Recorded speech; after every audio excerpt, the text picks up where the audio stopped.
In the last video, we talked about the causes and symptoms of depression and how common it is. In this video, let's talk about how we can take control of our lives and reverse the depression. By the time people come to see me, they either don't realize they're depressed and it's been going on for ages, or they've been depressed for a while and they've tried a few things to help, but they've not worked. Often the simple things can make a big difference, even before you seek help. Here are some top tips for helpful self-care strategies.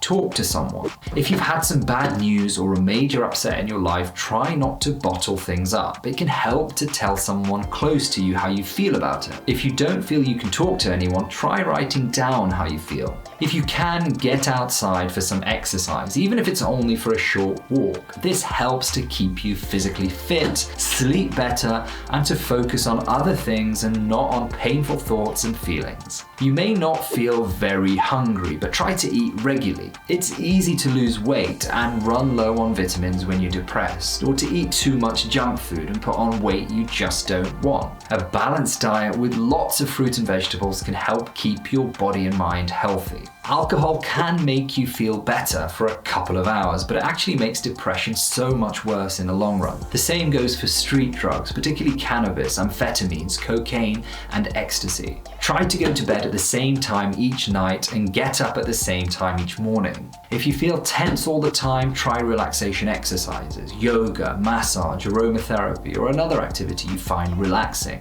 And take some regular time to do something you really enjoy, like playing a game, reading, or another hobby. This can be difficult when you're depressed, as your motivation can sometimes be rock bottom, but it's worth pushing yourself if you can. There are many books and websites about depression. They can help you to understand what's going on, give you more strategies to cope better, and can also help friends and relatives to understand what you're going through. You may be a perfectionist who drives yourself too hard. Try to set yourself more realistic goals or expectations and be kinder to yourself. It can be really helpful to get away and out of your normal routine for a few days. Give yourself a break from your daily stress and worries. If you can change your environment even for a few hours, it can really help. It can be hard to help yourself when you're feeling depressed. Talking with other people in a similar situation can help. This is where support groups or online forums can be helpful. Remind yourself that many other people have had depression and have got better. There is help out there, and you are entitled to the help you need to feel better. If trying to get better on your own isn't working as well or as quickly as you'd like, then it may be a good idea to speak to your GP. We don't routinely do a blood test if you're feeling low, as there's usually an obvious reason in your recent past that explains the low mood. Sometimes though, if the picture is more complex, we may like to do a physical checkup and some blood tests to exclude certain diseases like thyroid disease, which can sometimes make people a little flat. Depending on how severe your depression is, we'll offer different interventions. The severity of the depression can be mild, moderate, or severe, and we can often use a standardized questionnaire to quantify the severity of your depression and to track progress. The main options for treatment are psychological interventions like therapy or antidepressants. If the depression is mild, you may be offered things like self-help leaflets or books based on cognitive behavioral therapy principles, or online CBT programs or group-based exercise. If it's more severe, you'll be offered a referral or a self-referral, as is the common case for an intervention available in your area. These usually include things like CBT. Many of us have habits of negative thinking, which, quite apart from what is happening in life, are likely to make us depressed and keep us depressed. CBT helps to identify this unrealistic and unhelpful ways of thinking,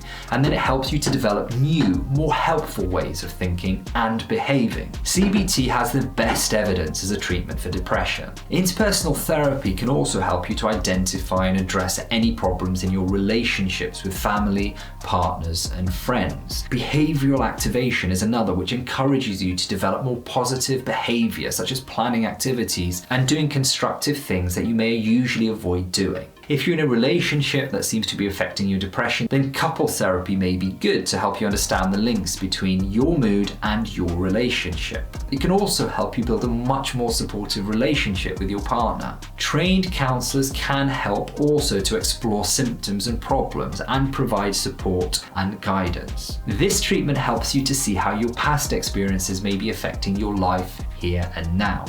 Sometimes the wait for these types of psychological interventions can be frustratingly long, so it's important to try and access online therapy options that may be available to you, as well as other options in the meantime, and this includes antidepressants. Most people, when given the option of taking antidepressants and having therapy, will take both. The antidepressants to help with the day-to-day functioning in the meanwhile, and to help with therapy, and the therapy to help unpick the root problems and develop tools to manage and prevent similar thoughts from occurring again. Antidepressants that we use are very common drugs, and about 1 in 4 adults in the UK is on one type of antidepressant. Like all medicines, antidepressants do have side effects, though these are actually mild and they tend to wear off after a couple of weeks if you have them at all. These are common drugs and people do tend to stick with them and tolerate them well once they start. They can sometimes make you sleepy, in which case you should take them at night, and for some people they notice a little loose stool or some tummy upset when they start the tablets, but this often settles within a week or so.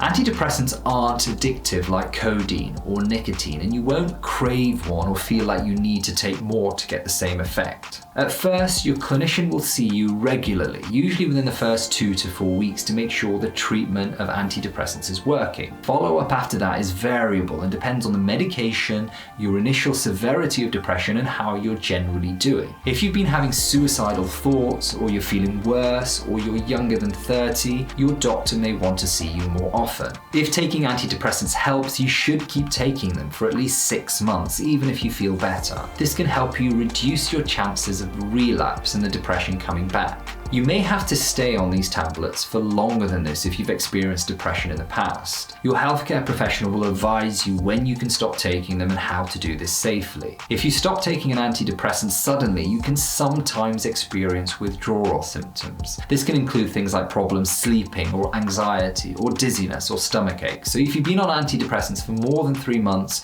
it may be worth withdrawing the medication slowly over a month to minimize this risk. By the way, if the antidepressants you're taking aren't working after about 3 to 4 weeks or so, then talk to your healthcare professional. They may change the dose or offer you a different type of antidepressant or medication. The vast majority of people with depression can get the help they need from their GP. If it doesn't improve and your symptoms persist, you may be referred to the mental health team to consider alternative treatment options. This can include things like different drugs and more bespoke psychological interventions. It's really important to know what to do or who to call if you have a crisis of your mental health and you feel that you can't cope, or you feel suicidal, or you can't go on. If you need some support right now, there are services that can help you. Look in the description below for more information. If you don't feel like you can keep yourself safe right now and other support isn't enough to help you, then call 999 or go to your nearest hospital or A&E department. Or you can ask someone else to call 999 for you or take you to A&E. Thanks for listening. Till next time, stay healthy.